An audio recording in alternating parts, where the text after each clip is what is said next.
Hi, I'm Teresa and welcome to my channel. Today I'm going to be filming my 12th episode of my series Sapphic Reads.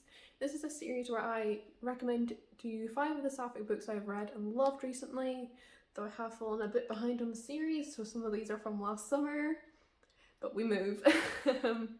I just like this format for putting out Sapphic recommendation videos because I read a lot of Sapphic books, so it's good to have a kind of series of me continuously recommending them. If you have not already checked out the other videos, you don't need to watch them in order, but I will leave a link to a playlist down below if you want to catch up on them. Again, there's 11 videos, that's a lot of Sapphic recommendations, so there's definitely something in all of these videos for everyone. So the first book I want to talk about is A Lesson in Vengeance by Victoria Lee. Now this is, I believe it's classed as a thriller, it's dark academia, it's spooky, it keeps you on your toes. So this follows Felicity, who returns to Dalloway School following the death of her girlfriend the year previous.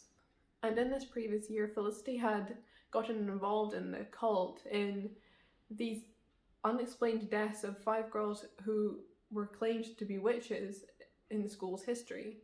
And once new girl Alice arrives in the present, she draws Felicity back into this world and into the cult, which had really upset Felicity's mental stability the year before. And you follow them kind of researching these girls and getting too into character and kind of seeing that history is doomed to repeat itself almost. It's all woven together so cleverly.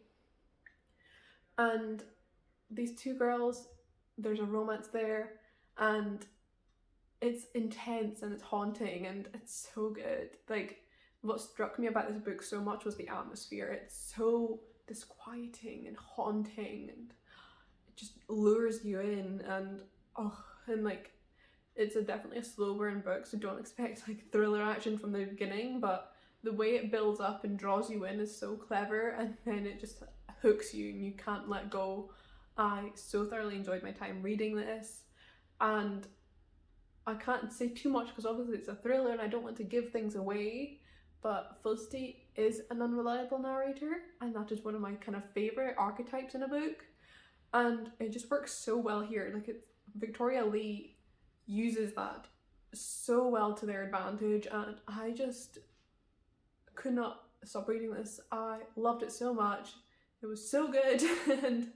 and like, if you want something a bit dark, a bit spooky and atmospheric, then I so highly recommend you pick this book up. Something that'll keep you on your toes and just haunt you a bit. It's so damn good. The next 2 books I want to talk about I actually read for a reading vlog, so I'll link that down below if you want more of my thoughts on these books, and also just my reactions as I read them and everything. I enjoyed this vlog so much, so I hope that you'll watch it and that you'll enjoy it too. And the book I want to talk about is The Weight of the Stars by Kate Ancrum. This is a Sapphic contemporary novel following Ryan, who wants nothing more than a career in space, but knows that it's just not possible for a girl from her background and her position. And when she meets furious loner Alexandria, who spurs her off her friendship, there's almost kind of animosity between her friend group and Alexandria. But when Alexandria falls from her roof and breaks her leg, Ryan steps in to help, to sit on the roof every night and listen for radio signals from Alexandria's mother, who took a one-way trip to the edge of the solar system. And this begins obviously as kind of friendship between the two, which spurs into something more. It's a beautiful story. If you like found family, you will love Ryan's friend group. It's this group of like absolute misfits who all just work so well together and just find family and connection with each other, and I love it so much. And if you've read The Wicker King by Kate Ancrum, you will also find a couple of little Easter eggs to that in here, which I loved reading. I love contemporary novels that are set differently but have like little Easter eggs to each other. Like, I just think it's so clever and so fun. And this is just such a beautiful story, primarily of friendship, but also of obviously romance between Ryan and Alexandria. Kate Ancrum has the most gorgeous writing style and tells this story so beautifully. If you love kind of short chapters, you will love this. I think it just works so well with the book, and I love Kate Ancrum's writing style. It's just an absolutely gorgeous book. The next book I also read for that vlog, and that is Summer of Salt by Katrina Lino. This is another gorgeous moving contemporary novel, though it's a bit of a contemporary fantasy as there is a bit of magic.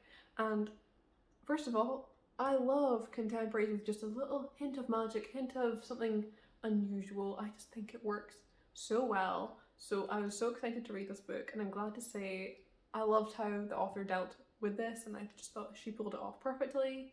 So this follows Georgina Fernway, who comes from a family of powerful women. They all have little touches of magic, and this gift always manifests before their 18th birthday.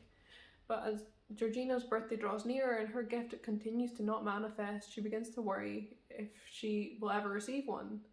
But when something goes wrong on the island, the Fernway family are cast into suspicion, and Georgina has to learn to deal with this. And it's just this gorgeous, gorgeous writing, atmosphere, and everything. I loved it. It was so good. Again, as I said, I love a little hint of magic, and I think this story just pulled it off so well. You also have romance. Georgina has a girl that she has a crush on during the summer who comes to visit, and you follow their romance a bit. And it was so fun, but also just what this story dealt with as its overall theme, the overall what went down on the island was just so touching and moving. And their sister relationships, family relationships are so important in this book, and I just loved how Katrina Lino handled them. I just thought it was an absolutely gorgeous book. I loved it. Again, if you want to know more of my thoughts as I read them, since it was last summer, you can watch the reading vlog I will link down below. The next book I want to talk about is Beyond the Ruby Veil by Mara Fitzgerald. This is the first in a duology, and the sequel is now released. I need to get my hands on it at some point. This is an amazing, thin, short book, but it packs so much in it, and I just had a great time reading it.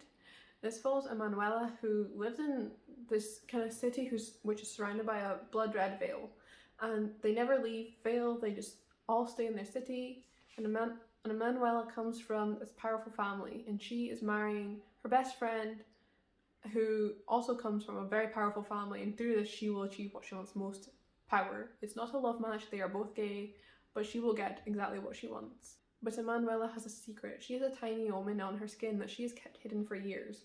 When all the people of this world are meant to go straight to the water Krea to be sacrificed as soon as an omen appears, as they will become sick and die.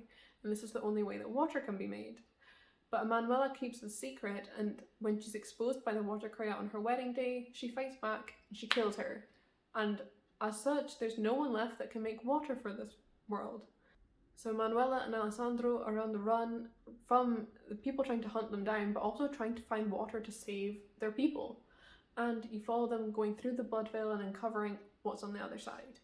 And I just thought this was such a fun world. It's definitely dark and even gory at times. And it's just a lot of fun seeing this morally grey character kind of almost begin to descend into villainy as she makes these choices again and again that just aren't great, to be honest, but also so convinced that she's doing it to help her people. I love morally grey main characters. I think it's so fun, and I think this book did it really, really well. Again, the world is really interesting, and when you go through the veil and you learn what's on the other side, I just really liked how the society was built and everything. I thought it was very interesting, and I loved the friendship, the gay lesbian solidarity between Emanuela and Alessandro. Again, it's just a lot of fun, and I had a great time reading it. It's short, it's quick, but it's a whole lot of fun, and it definitely packs a punch. And the final book I want to talk about is Clap When You Land by Elizabeth Acevedo. This is a novel in verse, and it's the second one I've read, but I love this, so I want to read more of Elizabeth Acevedo's work, and she has one other novel in verse, so we'll definitely be picking that up at some point. But this follows two sisters who share a father but didn't know the other existed. You have Camino, who lives in the Dominican Republic, and Yahaira, who lives in New York City, and the two sisters lead very, very different lives. But when the news of their father's sudden death strikes, and the two girls learn about each other's existence, you see them begin communicating and coming together, and also just dealing with very complicated familial relationships, grief, just a love for each other. It's such a touching story. And Yahaira has a girlfriend. This is not a significant part of the novel at all. Please don't go into this expecting a sapphic romance or anything. It's very much focused on the sister relationship and the grief, but there's sapphic representation. And I think this novel was just told so beautifully. The writing was stunning. I thought that the verse format worked so well with the story, and it really kind of explored the different lives these two girls lead, living in New York City and living in the Dominican Republic, the privilege one has over the other in terms of different things like the tone of their skin or where they're from, and just familial relationships and everything. It was just such a gorgeous story. I loved reading it. And yes, that has been all of the books. I hope this video was okay. I haven't obviously read these books since summer, so I don't fully remember them perfectly to be able to explain plots and what I liked and everything, but I hope it all made sense and I'm not just speaking shite. But yes, as always, you'll find links to these books down below, as well as my reviews where I've got them, and also my social media if you want to keep up with me elsewhere, you know, Twitter, Instagram, TikTok, Goodreads. I'm on all of them. I'm always posting about sapphic books, so definitely check them out. And yes, thank you very much for watching. I hope you've enjoyed, and I'll see you in another video soon.